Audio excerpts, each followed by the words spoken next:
Oh, good morning, and welcome to Oh, Good Morning, a pop culture podcast. Today we have with us our wonderful, wonderful guest, Travis Rowe. Hello. Hello, thanks for having me. Excited to be here.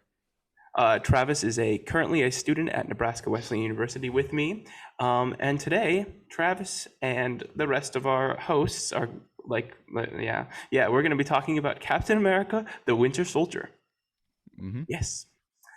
First, we're going to start off. We're going to go around in kind of our circle or square if you're seeing on your Zoom screen. What our overall thoughts of the film were, like rewatching and just finding out what we found interesting this time and what we have always liked about the movie. Travis, would you like to start? Of course, thank you. I think one of the first things for me is Marvel movies never fail to put me in a nostalgic place. And so when I was watching this film, it took me back to my first feelings of seeing the film in theaters. And all of the Marvel one-liners were there. They were on, they're famous for that. The action was amazing. It brought me back to some of the amazing stunts that they have with Captain America. The feeling of Captain America and his duty. The duty was really there in the film. Um, and it was a lot of fun and it had a lot of heart. It's one of those films that really has a lot of heart because I think it focuses on the friendship between Steve Rogers and Bucky Barnes, and it focuses on that. I want to say brotherhood, but just that connection, that friendship between them, and kind of in a sense a brotherhood, but more of just that strong connection and how uh, they have such a strong bond that can't be broken, as we see even with all the evils that are happening. So a really fun film, um, great comedy, great action, great story. So just to recap on that. Yeah, I will say that like this is probably for me. I like kind of forgot about this film. Like I totally forgot this film existed, and I totally forgot like how good it actually is. Like it's just got everything a Marvel film should like be. It has action, it's entertaining while also having like a really good story to it. Like I just thought like I mean, I'm just surprised that I even forgot about it in the first place because it just has everything that I want in a Marvel movie.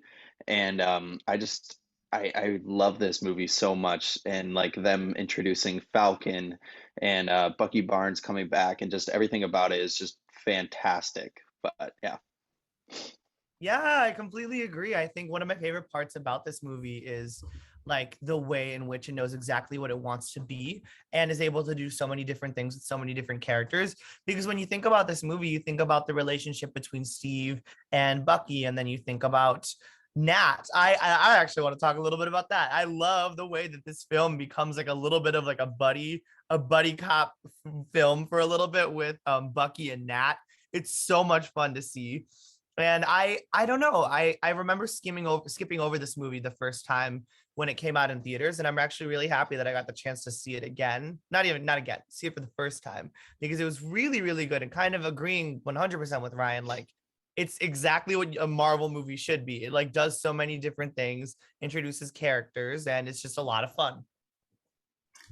Yeah, I would totally agree. This movie is just a lot of fun. I think going back to this movie, it was really interesting because I was just looking at the directors and the creatives behind this movie specifically, and I think this was the first like huge risk for Marvel because they hired two directors, Joe and Anthony Russo, who we now know is like some of the biggest directors in Hollywood. They directed Civil War, they directed Endgame, they directed Infinity War, just helming like some of the biggest movies in Hollywood right now. But they actually started out on two small shows that I actually really enjoy: Arrested Development and Community.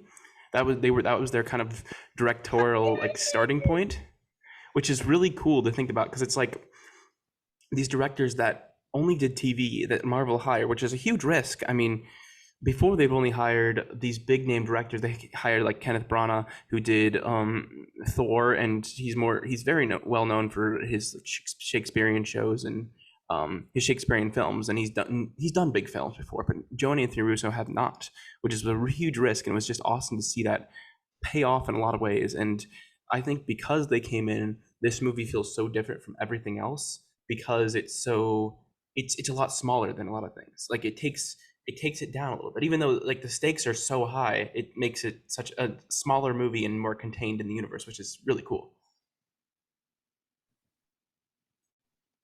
Oh, can I add a quick thought off of Yeah, what you of were course. saying? Because it really got me excited. I will say, I did not know that the Russo brothers had they are the brothers, correct? The Russo brothers, right? Yes. Correct. I Yeah. did not know that they were involved in Community and Arrested Development.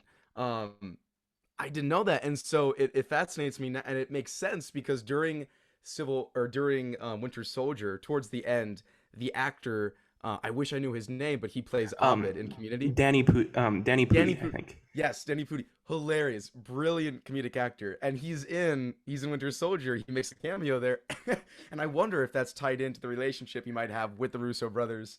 Um, and that just makes a lot of sense looking at the comedy too. There's Actually, so much connection. Travis, going off of that, all of the community cast is actually in this, all in the MCU, either in a Russo brothers film or in No, something else, except no, for what? you're kidding me. No, yeah, they're here, except for Joel McHale, who played That's what. what's his Yeah, name, Jeff Winger, Jeff. Mm-hmm. in Community, which is really cool. Wait, even Annie, Oh, you're no, she's not in it, I don't think. I don't think No, and I so. don't think Britta Donald is Glover. either. Oh Donald my Glover is. He's in god. Spider-Man. Yep. And Yeah, what's her name? Um, she played Shirley. Nicole Yvette Brown. Yes, Um, yeah, she was in Endgame, yeah. somewhere like in the middle of it when they're at the army base. Yep. And Mm-hmm. Ken Jeong is in also in Endgame. Wait, what about Yep. that one guy who's like an a-hole? What's his name? Um, The main character, oh, and then the love oh, interest. They're he's not the in one. it He's in either. the yeah. He's the one who's No. not in there. So I guess not the whole cast. I'm sorry, I A misspoke. lot of But the But a cast, lot though. of a the lot of the Insane. cast, Mm-hmm. and also connecting with Arrested Development. This isn't anything to do with the movie that we're talking about, but if you look in the background of, I think it's Infinity War. If you're aware of Arrested Development, there is a moment where one of the characters, Tobias, paints himself blue, and the whole joke is that he blued himself. Um, and in the background of Infinity War, you can actually see a blue man with glasses. That is Tobias. Wait. Oh wow, that's a lot. Yeah, it's quite a bit. If you haven't seen Arrested Development, it's a very odd show. I would recommend it definitely. It has some it's very ahead of its time in comedy wise. Mm-hmm.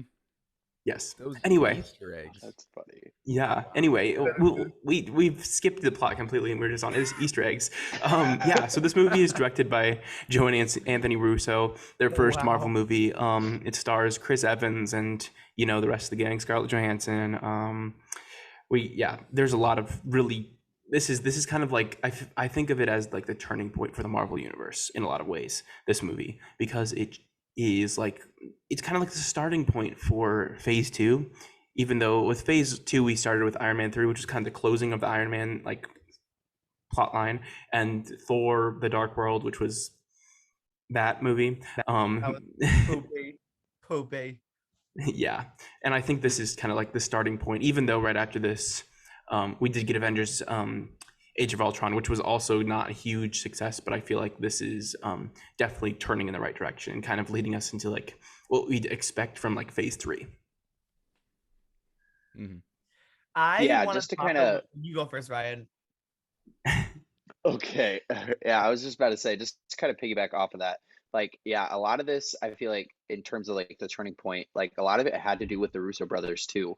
Like a lot of the Russo brother films, like they took over kind of the Marvel universe under Kevin Feige just a little bit. But obviously, you had like different directors like Taika Waititi come in and do like completely different things to like the Thor series. So it's just really interesting to see like the Russo brothers come in with their first film, do a fantastic job with it, and honestly, like out of all the films, it takes like a little bit of a darker tone in terms of like colors and stuff. But like I actually don't mind it in this film. Like a lot of the times, especially for like the DC films that came out earlier, like Batman v Superman and the Justice League, was that they were just super dark and you couldn't see much. So like I just really liked how it was like a dark tone, but like not. like even like Captain America's suit itself like had a darker tone to it. And I don't know, I just really liked it. Just kind of that aspect of it. But yeah. Kind of talking about the Russo brothers direction, I think one thing that kind of was interesting for me, because I also Googled the production team right after watching the movie, and seeing them really kind of like was surprising to me, because I feel like, yeah, like they kind of took over the MCU after this moment. Like they did they I know they directed Infinity War and Endgame specifically, but Hmm. I feel like watching this movie makes more sense because there's so much personality in it. Like I feel like at this point in the MCU, like we're finally able to like, and this isn't like our first introduction of a team or of certain people. Like these are people that we already know, with the exception of Falcon, of course, and of the Winter Soldier. And I love that we're able to get more personality from Captain America and Natasha Romanoff, because like I don't know, like I feel like they're very like constricted to like more serious esque things. Like someone has to be the serious one, and it was nice to see the, first of all, the direction of the Russo brothers. Like their hands were all over this, but also just to see so much more from characters that I feel like could be very easily written off as boring. And I loved the relationship. I thought it was hilarious. Like, have y'all ever seen those compilations on YouTube, like Steven napping an old married couple for like 20 minutes? It's hilarious. Yeah, just going off of the Russo brothers thing one last time. I know we've just talked about the Russo brothers and not actually this film, but I think what's really also really cool about this film is that the Russo brothers came in and they just worked so well in the MCU and with the Marvel Studios because they have that background in TV. And TV is kind of like just a collaborative process in the way that you come in and you direct one episode and you're not making all the decisions. I mean, you're making some of the directorial decisions, but the writers and the people who are in charge of keeping continuity and stuff are in charge of the other stuff. And I think that's what really helped this movie, was that kind of stuff. Yeah. Anyway, this movie actually was tonally is a lot different than the movies that came before it too. Because it's more of a kind of like a spy, not a spy thriller, kind of a what would you call it? A uh, political thriller, political action The the thing. I don't know. threats, are you trying to like the threats are more internal. The threats are more Yeah, internally based. So you could say there's almost a political structure. I know what you yeah, mean though. Like the stakes are not this person's over here. It's this person's right next to me. This person's around us. And yeah, so the threats, it can feel a little more personal, I think, which yeah. is That's a what, good way to put it. yeah, I'm trying to that's think what I of think the makes it. specific word. I've heard a lot of people like call it what was it? Like a some like it's very much like a political commentary on like freedom. This Yes. whole movie is, and I think that's also really interesting. I mean, a lot of Marvel movies before this like they have some commentary in them, but they're specifically connected to the character. And this Mhm. one is connected to the character, but I feel like this one like is more just like, hey, this is what we're trying to bring up, and this is the topic that we're talking about from the get go. We have that scene between Nick Fury and Captain America where he's like, my grandfather always carried a gun when he worked as an elevator, um, oh, whatever you call him, elevator worker. Service, yeah. Yeah, and you just get like like there's a conflict there, and even though they're on the same side, it's interesting just to see that that aspect of the film, and I think that's different, and it also helps us like going forward, even with like Endgame or no Infinity War, with the way that like Thanos morally, like sorry, spoilers for but spoilers for Infinity War, where the way that You haven't Thanos said Spoiler! by now. I mean, It's been three the way that years. Thanos is like morally trying to solve all the universe's problems. Um, I think that's just really interesting. Yeah, I also want to like kind of tie this into Spider-Man Far From Home.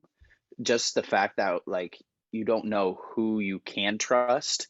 And I think that actually like plays a lot into this film too, because like even like Nick Fury the whole time he was like you literally cannot trust anyone, and he ends up getting shot because of it. And it's Hmm. just really interesting just to kind of see like Shield collapse, like actually collapse. And obviously in like future films we'll kind of explain like what happens afterward. But it's just really interesting to see just that kind of aspect too, and kind of see the struggle with Captain America, because he's kind of fleeing the whole movie and not really knowing like what to do, while also like trying to fix and solve it. Like, yeah, I don't know. I just think it's interesting, that kind of aspect of the movie too.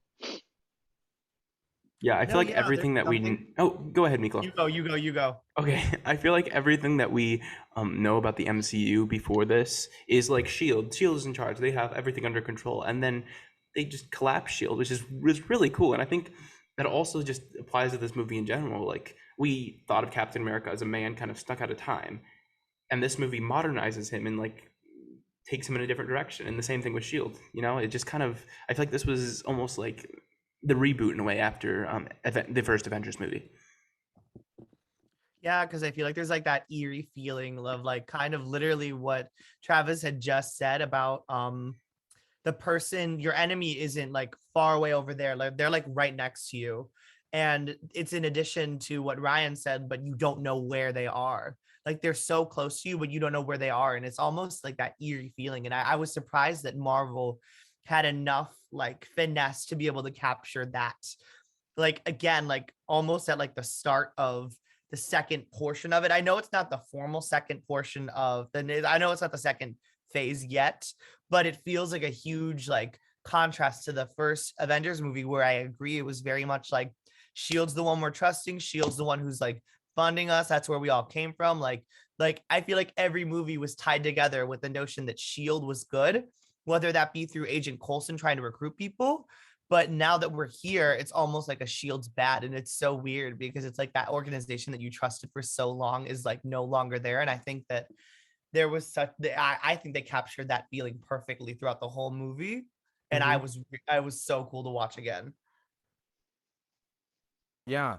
Um, like you were saying with Shield, there's something interesting about the Captain America series, and I think they did a great job with with the enemies, focusing on the enemy specifically, since that's kind of where we're focusing right now.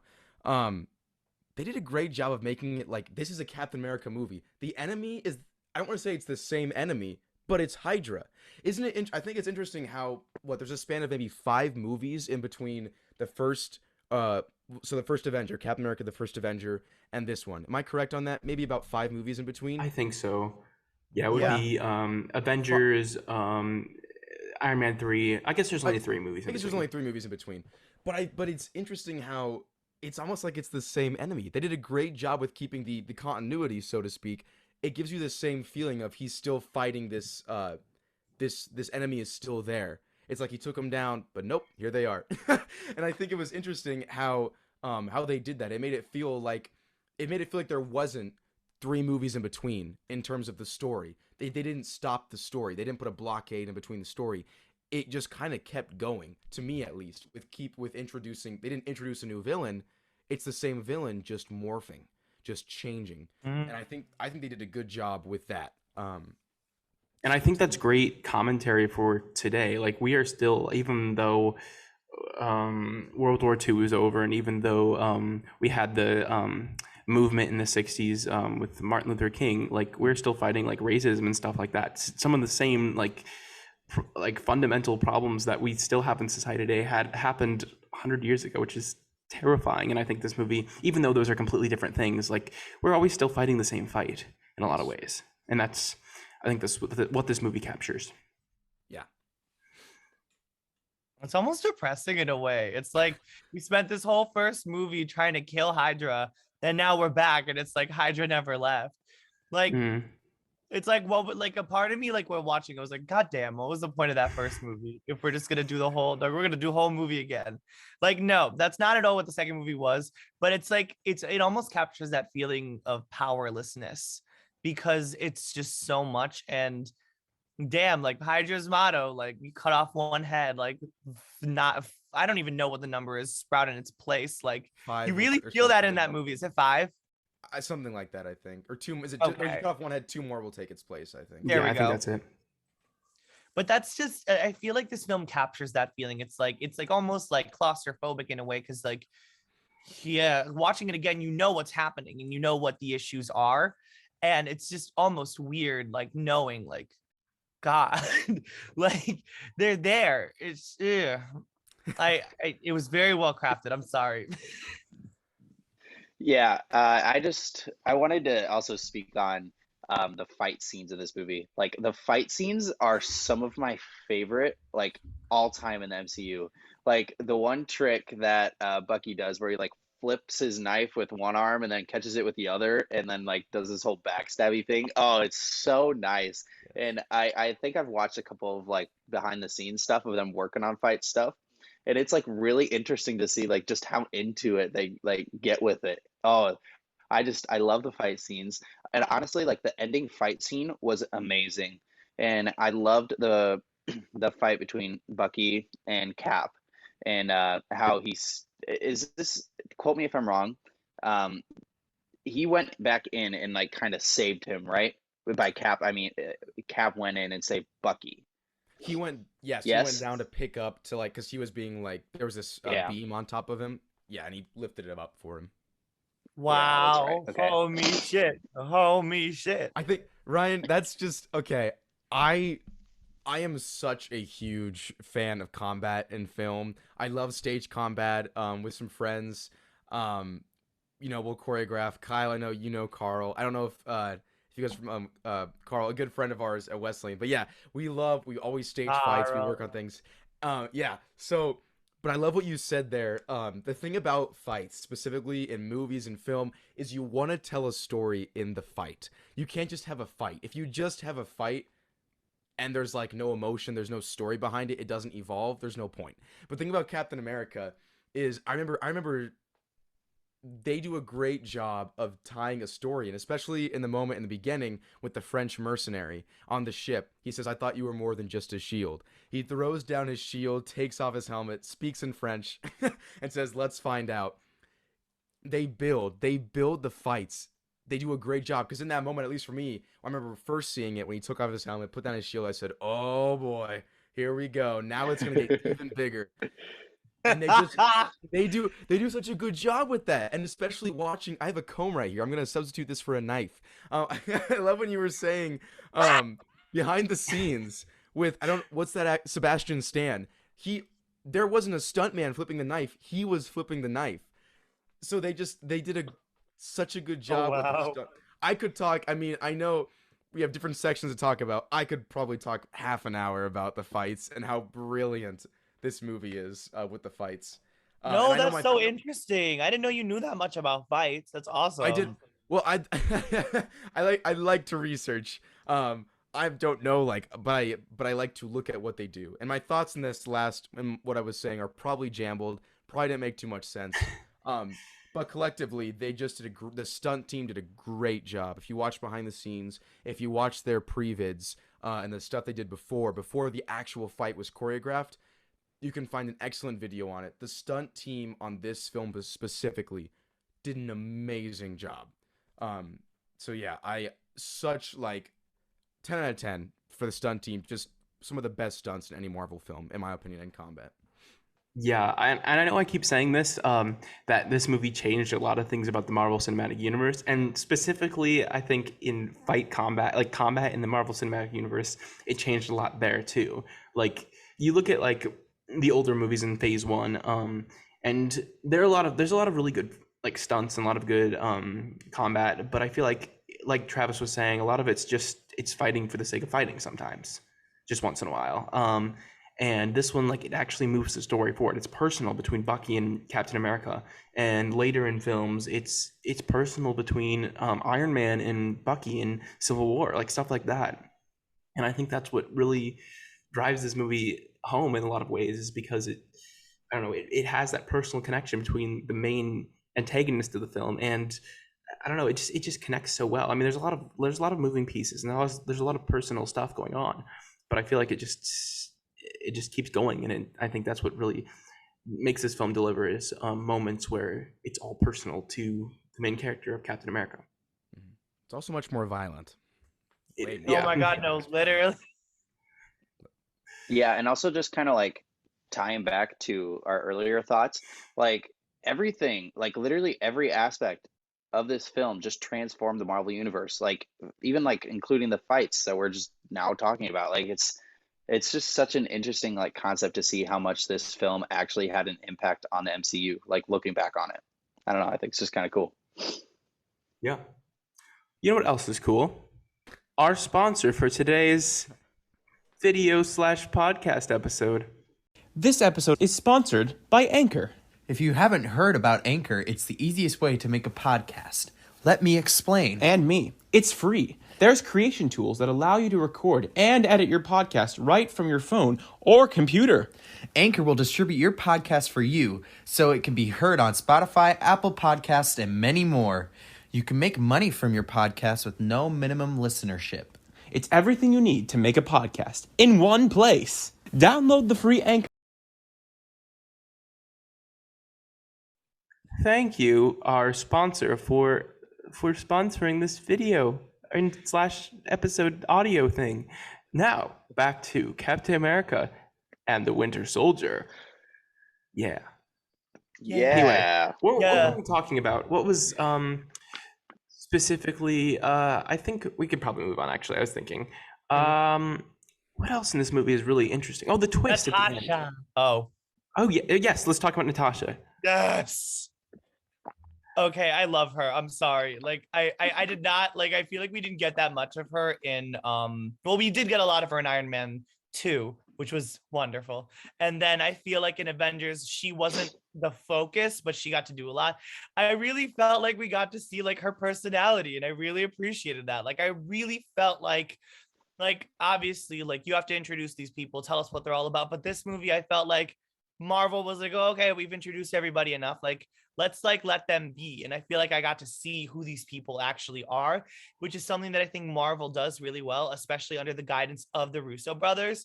Like, obviously they're superheroes, but they're real people who have real senses of humor and who you're able to connect with. And I feel like I finally connected with Natasha Romanoff watching this movie. Like, she's so funny. Oh my God. Like, she's so competitive. I feel like sometimes with superhero movies, like in terms of describing them as people, you lose out after like brave and noble. But like, I have so many words that I could use to describe Natasha Romanoff because she's a real person.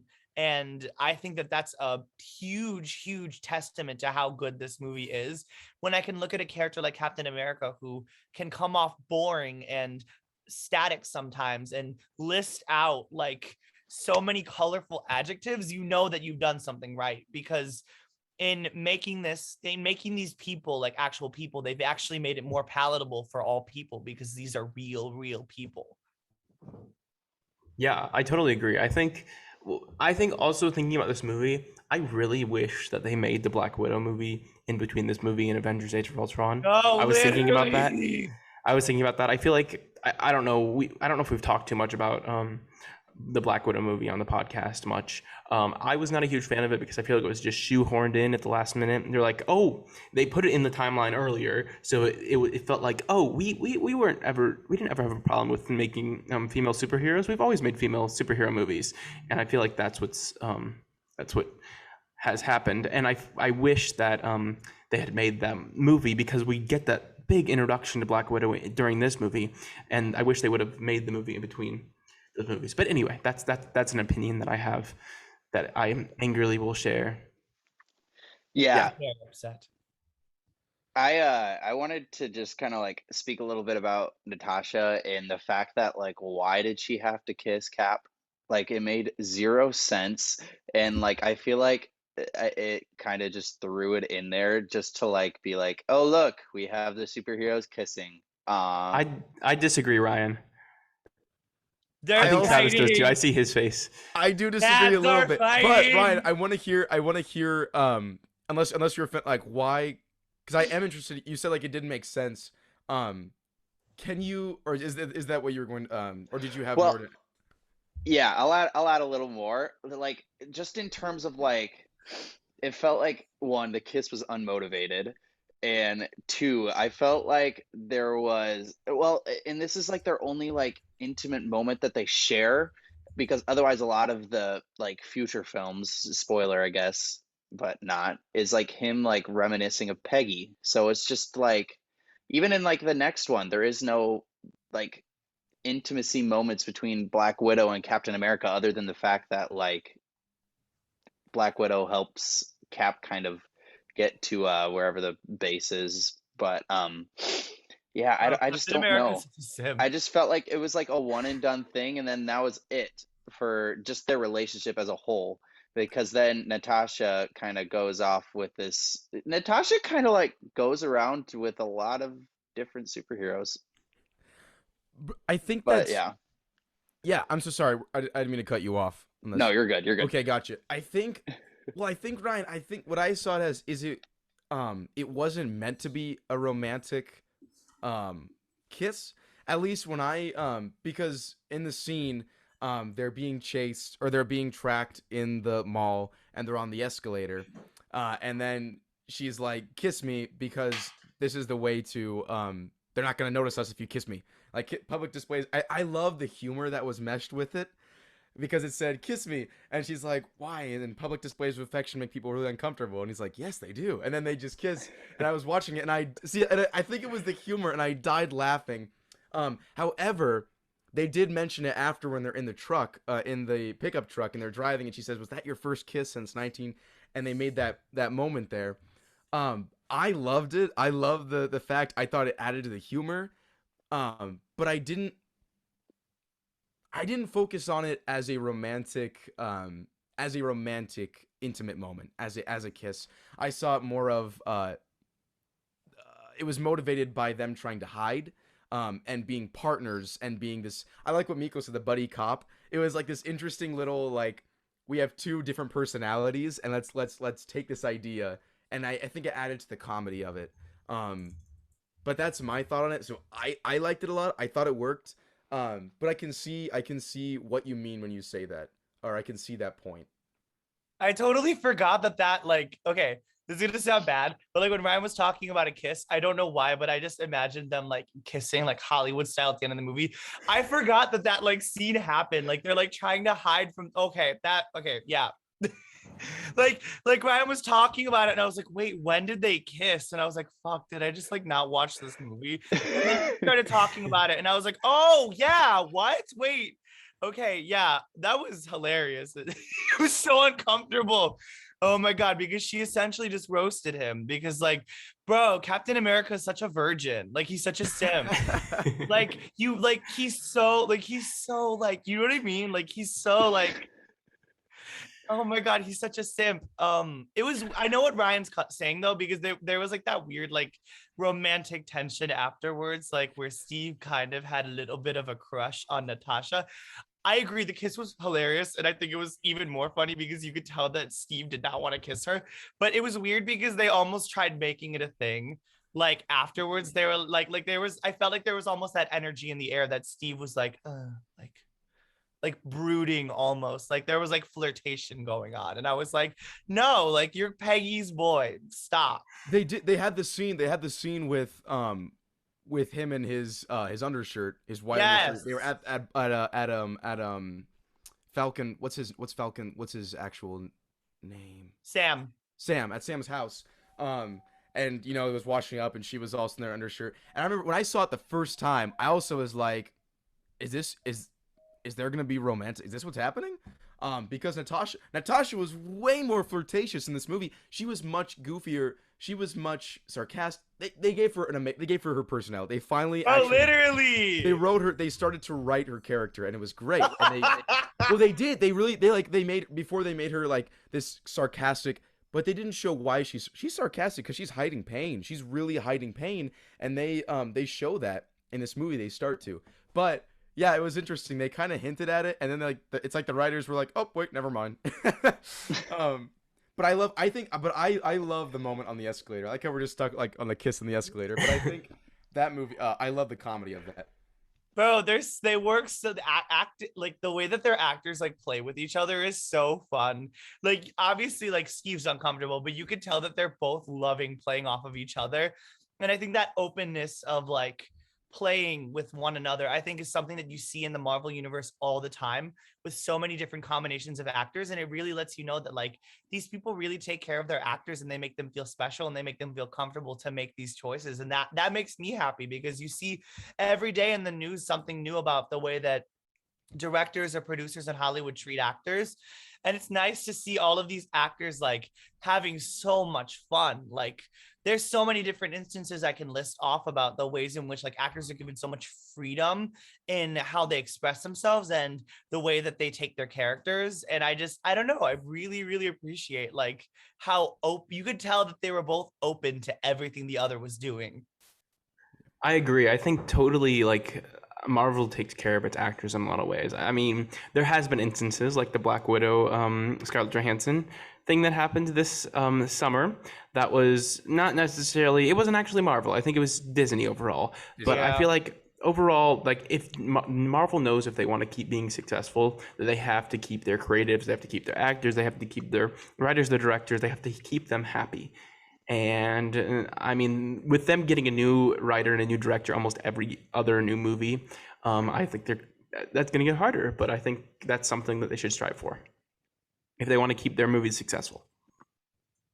Speaking on the success, this is a little bit of a change of topic, Kyle. Unless you want to keep, but I like how you said changing, and changing reminded me of continuity and just things. And can we talk about things, and maybe we didn't, but things that we noticed in the movie where we said that doesn't make sense, or why is that happening? Is that okay if we transition really quickly into that? Of course, I'm Okay. curious to see what you have in mind of that. It's not in the emotion. It's not in the it's actual things that don't make sense, like like that actually don't fit. So first off, when Cap, and just things that are funny, and I laugh and I'm like, how does that happen? So when Cap gets when Cap gets on the brig, when he gets on the ship, he comes out of the water. He lands on the surface on the deck of the ship, and that man is dry. That suit is. Oh, that was a weird way to state that. That man is dry. That man's dry. No, but dry. his suit is completely dry. Everything on him is completely dry, and he just got out of the water. Bro, Travis Like- is upset. That was I probably should have worded that differently. But no, he comes in the boat, he's climbing the trains, and he's completely dry. Like his suit, there's nothing, there's no wet, there's no sound, there's no slick on his shoes. So that was the first thing I noticed, and I said, how does that happen? And You know and what, I Travis? You know what I think happened there? Captain America stood in front of a fan for a couple seconds so that he could, when the bad guy saw him, that he would look perfect. You know, there's some fans on ships. You know, he like stood next to a vent or something and just dried them all up. When you're drenched in freedom, nothing gets wet. No. Not the freedom. And then so that was the first thing, and so the next thing was when they're with the scientist, when they're with the Swedish, I don't know his name, the doctor. Or in the computers, right? The computer screen, the monitors, right? When they're in the bunker. Zemo, right? No, Zemo? that's the Nope. Civil War villain. What's his name? But- I don't know. Yeah, I know who Anyway, you're talking about. so they're in there. Why does he still have an accent? That's the funny thing.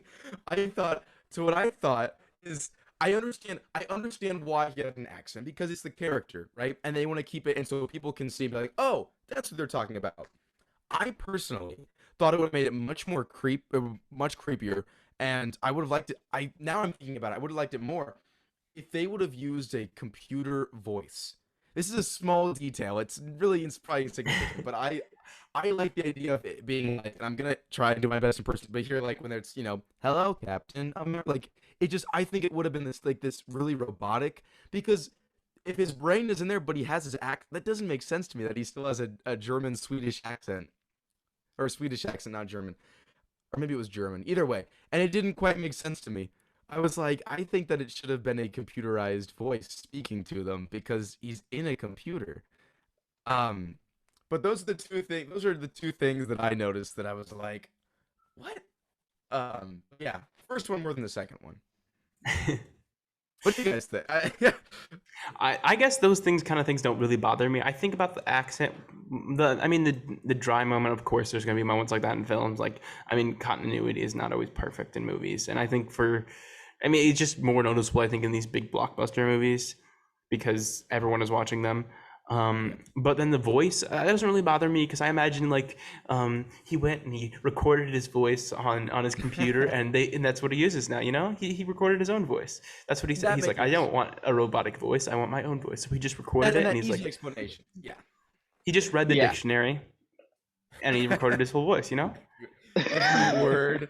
That's what we're gonna do. That's what's his name? Who's the guy who voices the like in the wild? There's the National Geographic like the gazelle and the Yeah. beast is falling.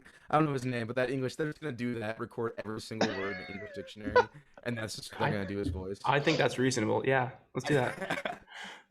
Yeah, so I want to say one like funny moment that kind of reminded me of something was when Cap was like finally figured out who Bucky was and like who he actually was under the mask. And I was kind of like reminiscing of the Vine where it's like, oh, Judith, no. But it was like, oh, Bucky, no. So that's all I can think about during that. But yeah. Otherwise, I don't know. I didn't have any like super like nitpicky things. I wasn't kind of like noticing any super nitpicky things. But yeah. Yeah, I guess I'm a person that doesn't really notice those kind of things. I just like I'm just like, oh, good movie. I notice things, I suppose, but I don't ever like Oh, I don't care. beautiful, wonderful movie. I think it's just those small. It's the Oh small yeah, things that I are understand. insignificant. But I still, and I think it's because I've seen this movie so many times now that like now that I'm like watching it, and I'm actually focusing on like all these different even in certain fight scenes I'll notice. So as a guy, I like to study fights. I like to look at fights in film, and there's like the 1 foot rule, the sometimes for kicks and stunts and things where like you put the camera here when they kick, it's about this far away from their face, but it looks like they hit him in the face. And there are times where I was watching and I'm like, you can see the distance between them. You can see when he punches and this is his face, you can see the punch landed here and he still fell back. Think like tiny things like that you won't usually notice if you watch it the first time. Um, but there are things also that don't really matter because they don't affect the story. The story is still amazing and it still flows. It doesn't disrupt the flow, and that's what's important. Yeah, I agree. Is there anything else that we want to talk about before our final thoughts? No? Okay. Final thoughts then. What are our final thoughts of Captain America and the Winter Soldier? I loved it. Like it was such a fun movie. And stop. It was just really nice to finally watch it because I skipped over this one because I remember thinking another one. Why do we need it? But I'm really happy that I was able to come back and watch it. Like it had a lot of personality and a lot of heart and a lot of what my initial criticisms of the movie were my biases. It was a lot of opposites of what it actually was instead of a very unfeeling like cookie cutter superhero movie. Like it actually was very creative in how it landed its villain and its story, and I think it did an amazing job humanizing two specific characters that sometimes I think are a little hard to empathize with because they become caricatures more so than real people. And I think the Russo brothers did an amazing job with this movie, and I'm gonna pretend like I'm watching it for the first time. I'm excited to see what they do next. I hated that. Good. But so I loved it. I think everything about it was awesome. No. I think the film is honestly like a really, really good standalone film, and I love the fact that they reintroduced Bucky into the film, and they also introduced Falcon, which is such actually has become kind of like an underdog character in the MCU, and I really love the introduction of Falcon because I personally really love Falcon, and I love the fight scenes. I think just everything in this film does a really really good job of staying true to what like a normal Marvel film and what you would expect out of it nowadays.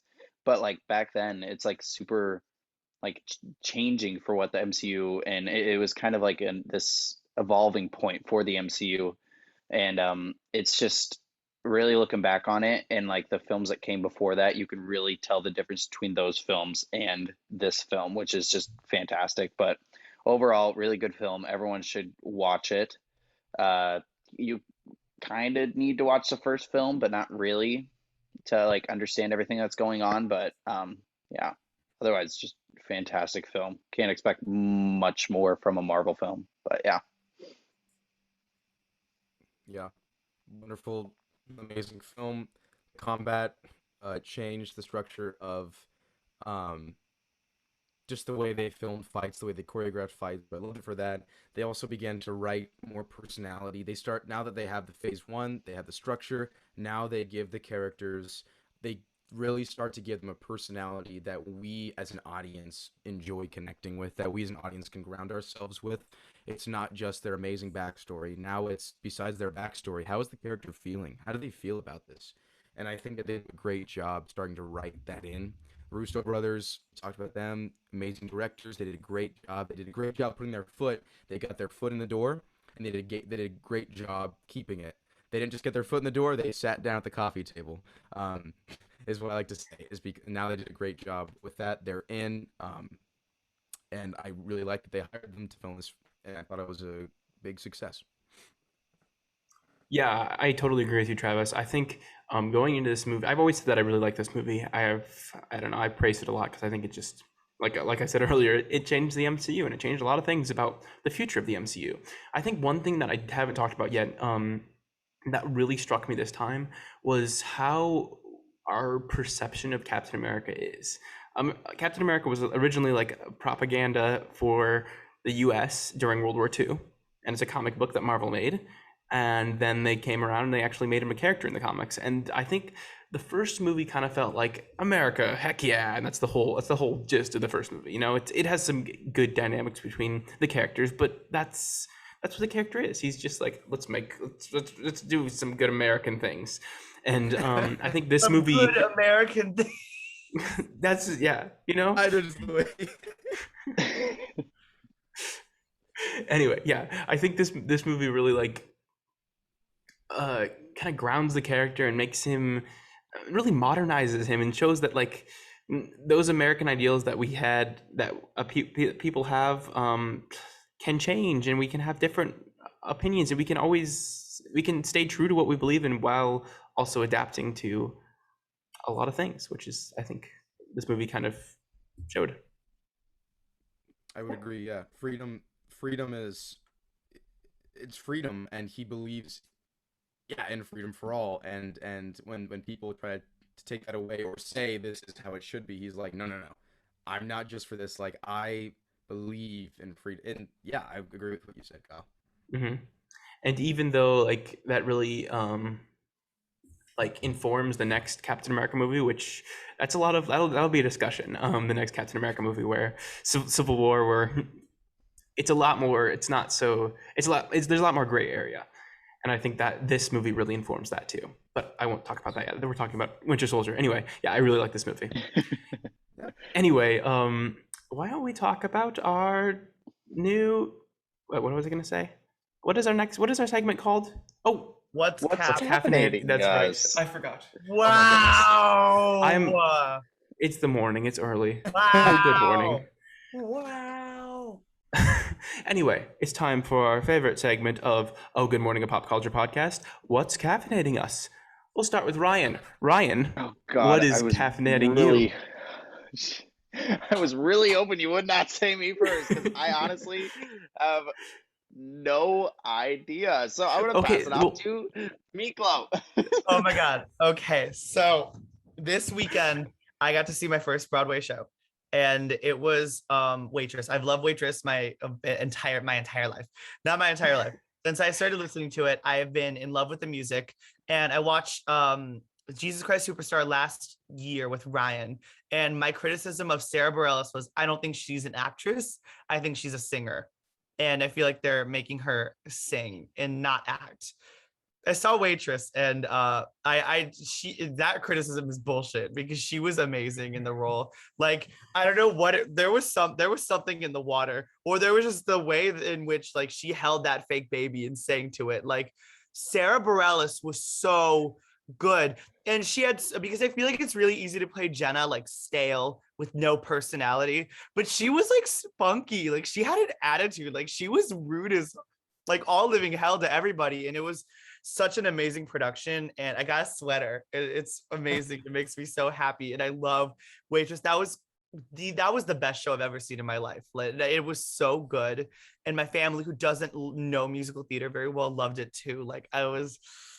It was so good. I cannot get over it. Like, oh my god, I could write a book. I felt so many things. There was just tears, like from She Used to Be Mine to the end. I was just crying. It was awful. That's awesome. Travis, what is caffeinating you? What is caffeinating me? I will say what's caffeinating me. I'm not sure when this episode will be released, but I can plug things that are happening in the next 2 weeks. Is this what we mean by what's caffeinating? Yeah, yeah. Okay, what's on well, currently I'm involved in a Shakespearean production of Measure for Measure that is going up this weekend and next weekend. Um, and so yeah, it's theater in the round. It's a very exciting experience at the Wesleyan Black Box Theater. Black blocks. Don't know the exact name of the theater, but yeah. And so we are preparing for that, our final dress rehearsals, and that's what's caffeinating me. That's what's on my mind, and that's what I'm getting prepared for, and it's going to be really exciting. So, and it's open to if there are any Wesleyan students listening to this, or just people in the area. It is open to everybody. Yeah, Wesleyan students get in free, and then tickets you can find on the website for payment and everything else. But yeah, it's going to be a great show. Awesome. Ryan, what is caffeinating you? Yes, I am so glad you asked because now I have officially figured it out. So, it has taken me a while, but I've officially gotten around to watching Schmigadoon, and it is a fantastic series. It is hilarious, but also it's just like it's another like heartwarming story of just like love, and I really liked it. I thought it was hilarious. I love the colors in it. I love the actors that they were able to get, like just a star-studded cast of people who have musical theater background, and it's just a fantastic thing to see. But another thing that I kind of forgot I did, but this previous weekend I went and saw the band's visit at the Civic Center, which was a fantastic experience. It is a really, really good show. Like a couple words to describe it is like awkward, funny, but also just like heartwarming. Like it's just really good, and you can like tell a lot of the actors, since they don't speak English, that when they do speak English, that they like struggle with it because it's not like it's like a foreign language to them. But it's a really, really good show. Only an hour and a half, so you're in and out of the theater pretty fast, no intermission, which is awesome. Wow. Yeah, but really, really good show. It's definitely like another one of those shows that you don't expect to be very good, but it's just fantastic. But yeah. Yeah, And I've heard a lot of Kyle, really good things about it. yes, Kyle, what is caffeinating you today? I am so glad you asked. I recently this weekend watched the new movie. I think it's on HBO. I know it's not on HBO Max anymore, but it's the new movie called *Malignant*. It's from the director of the Conjuring series and Aquaman. It is the oddest thing I've ever seen. It is a comedy horror movie that like goes way deep into the comedy. There's moments where I'm just like, what is going on? There's just like terrifying things happening, but it's hilarious. I don't think I've ever seen anything like it. It's like it's ultra like super action filled, super violent, but it's also just a lot of fun. It was just wild, and I loved it. It was a lot of fun. Yeah, so go check that out. It should be on HBO Max probably by the end of the year this year. It's also I think in theaters right now too. I will say Yes. quickly, Kyle, I actually did look on HBO Max. We couldn't find it. I think they took it off. Yeah, they 'Cause did. We recommended it. Oh. But I think it's still in theaters, like you said. Yeah, it is. Yeah. Yeah, it's very good though. Yeah, I would definitely check that out if you get a chance to.